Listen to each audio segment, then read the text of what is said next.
el hijo del Nahual. Sé que te puede parecer muy fantasioso lo que te platicaré.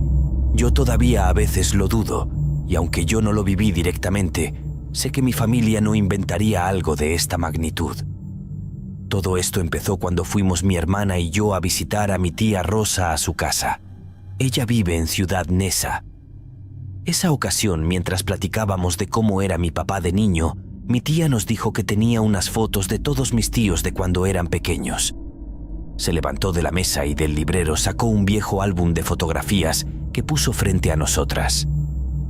Lo abrimos maravilladas y empezamos a revisarlo, y ahí encontramos varias fotos de mi padre cuando era niño. En ese momento tocaron a la puerta y mi tía se levantó a abrir. Nosotras seguimos revisando el álbum y al darle vuelta a una hoja salió volando una foto al piso. Mi hermana levantó la foto, pues nos llamó mucho la atención. En la imagen aparecía mi tía Rosa muy jovencita, yo creo que tenía unos 15 o 16 años. Estaba abrazada a un muchacho muy guapo y se veía mucho más alto que ella. Utilizaba un pantalón vaquero, una camisa de cuadros azul y un sombrero vaquero. Ella se veía muy feliz con él. En ese momento volvió a entrar a la sala mi tía Rosa y al ver que teníamos esa foto, puso una cara de espantada que nos sorprendió. Poco faltó para que le arrebatara la foto a mi hermana y toda nerviosa guardó la foto en el álbum y lo metió en el librero otra vez. Mientras lo hacía, nos pidió de favor que no le dijéramos a nadie que tenía esa foto, y mucho menos a mi padre. La verdad, la vimos tan angustiada que prometimos no decirle a nadie. Se fue a la cocina y regresó con unas tazas de café. La vimos más tranquila y seguimos charlando toda esa tarde. De regreso a casa, mi hermana me comentó que le había parecido muy exagerada la reacción de mi tía por aquella foto. Yo también pensé lo mismo, y empezamos a bromear sobre su romance secreto del que no quería que se enterara la familia. Al llegar a casa, mi mamá nos estaba esperando en la sala. Apenas nos sentamos junto a ella, mi hermana le preguntó si sabía quién era el enamorado misterioso de aquella fotografía. Mi mamá se nos quedó mirando con un gesto serio y después de un silencio incómodo nos dijo que ella no sabía nada de ninguna foto. Nos dio las buenas noches y se fue a su recámara. Mi hermana y yo nos quedamos más que sorprendidas. Nunca habíamos visto a mi madre comportarse así por una simple pregunta. Estábamos tan intrigadas que aquella noche no dormí pensando en todo esto. Las siguientes semanas estuvimos preguntando discretamente entre la familia de mi padre por qué la tía Rosa no se había casado si era una mujer muy atractiva. La respuesta siempre fue la misma. Así lo quiso ella. Por supuesto, evitamos mencionar al joven de la foto, pero preguntamos si había tenido pretendientes, y todos nos dijeron que en el pueblo hasta se formaban para invitarla a salir, pero que ella los había rechazado a todos. Estábamos más que sorprendidas. Algo grave había pasado y tenía que ver con aquel hombre, pero no pudimos averiguar más, y al paso de los días se nos fue olvidando un poco todo ese misterio. Pero coincidió que ese fin de semana nos visitó mi abuelita paterna. Aprovechamos un momento en que nos quedamos a solas con ella en la sala y le preguntamos directamente del por qué no se había casado la tía Rosa. La abuela sonriendo nos dijo que cuando cumplió los 17 años se vino a la ciudad a trabajar y estudiar. Algo raro le pasó, pues al parecer ya no le dieron ganas de formar una familia. Entonces yo le dije sin pensarlo mucho, y rompiendo la promesa que le hicimos a mi tía, le preguntamos a mi abuela por aquel misterioso joven de la fotografía. Mi abuelita se puso muy seria y se quedó callada por un momento. Miró a todos lados, como cerciorándose de que no hubiera nadie cerca, y finalmente lanzó un gran suspiro de resignación. Nos empezó a contar que el nombre de aquel joven era Braulio Martínez y que la tía Rosa lo conoció desde niña. Iban en el mismo salón en la escuela y como su casa estaba muy cerca de donde ellos vivían, pues pasaban mucho tiempo juntos después de clases. Pero el abuelo no veía con buenos ojos a la familia de Braulio, porque en el pueblo se corría el rumor de que su padre era un brujo nahual. Las cosas hubieran quedado en paz, pero hubo una temporada en que desaparecieron algunos de nuestros animales del corral. El abuelo creyó que era cierto el rumor y agarró un par de armas de la estantería y fue a amenazarlo hasta la puerta de su casa. Iba con su papá y su tío Rodolfo, y le dijo que si desaparecía uno más de nuestros animales, lo pagaría muy caro.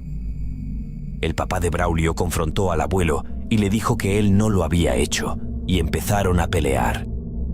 La verdad, su abuelo parecía un muñeco de trapo en sus manos. A pesar de que era mucho más alto y parecía más fuerte, cuando el papá de Braulio lo tuvo del cuello contra la pared, su abuelo empezó a desfallecer.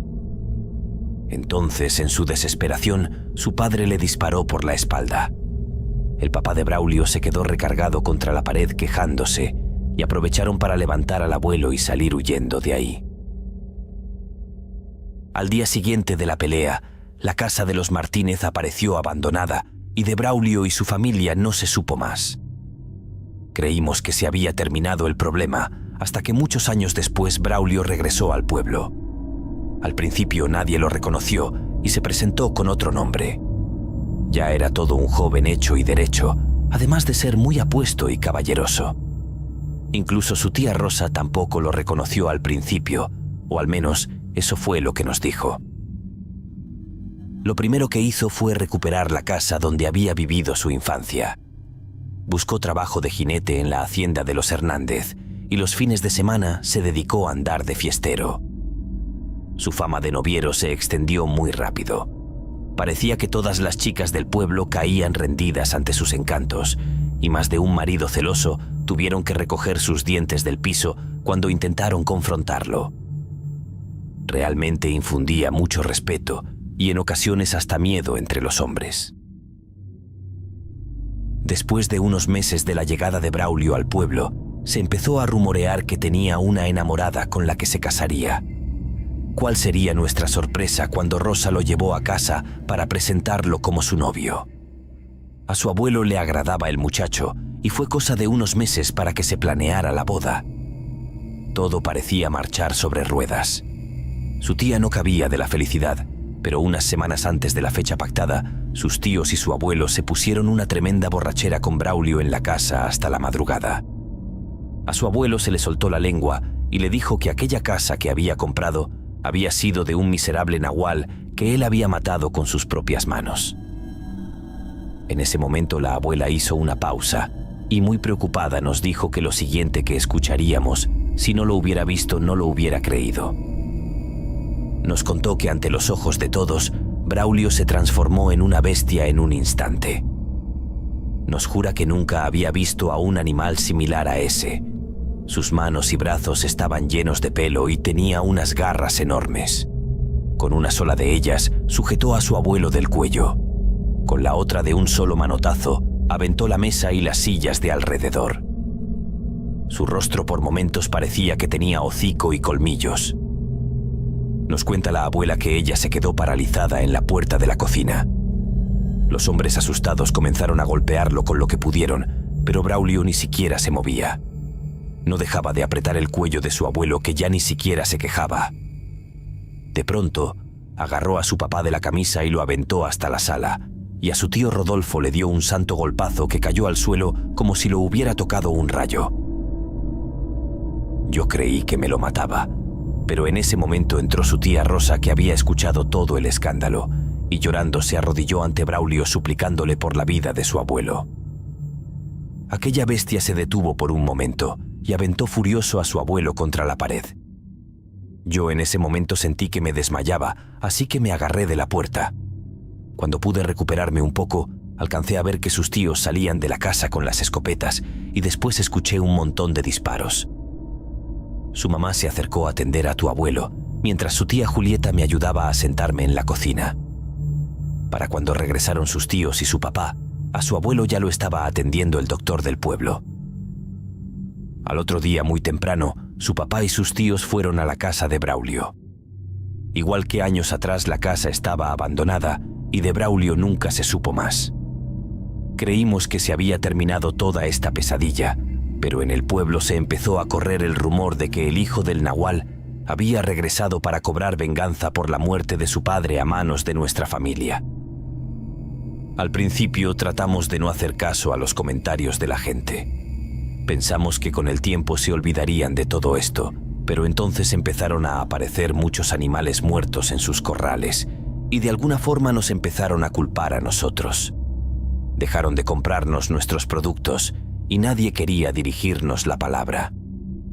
La gota que derramó el vaso fue que uno de los pretendientes de tu tía Rosa apareció muerto una mañana en plena plaza frente a la iglesia. La gente que lo alcanzó a ver antes de que llegara la policía empezó a decir que lo había destazado a mordidas, que no podía ser más que Braulio, el hijo del Nahual. Todo el pueblo nos acusó de haberlo provocado. En las calles nos amenazaban y buscaban cualquier pretexto para provocar a sus tíos. Vivir ahí los siguientes meses fue un infierno. Su tío Rodolfo consiguió trabajo en el municipio de La Esperanza y sin pensarlo mucho dejamos todo y nos fuimos con él. Pero hasta allá nos persiguió esta maldición. Así que cada vez nos fuimos alejando más y más de nuestro pueblo, hasta que finalmente su papá se pudo acomodar en un trabajo de planta aquí en Ciudad Neza. La abuela se quedó callada por un momento y después se levantó del sillón. Karen y yo nos quedamos con la boca abierta. Nunca en nuestra vida imaginamos que nuestra familia hubiera pasado por algo así.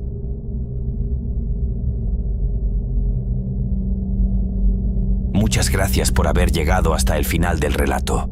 Te pido por favor que compartas mi contenido, eso me ayudaría mucho para seguir creciendo. Te mando un fuerte abrazo y te deseo dulces pesadillas.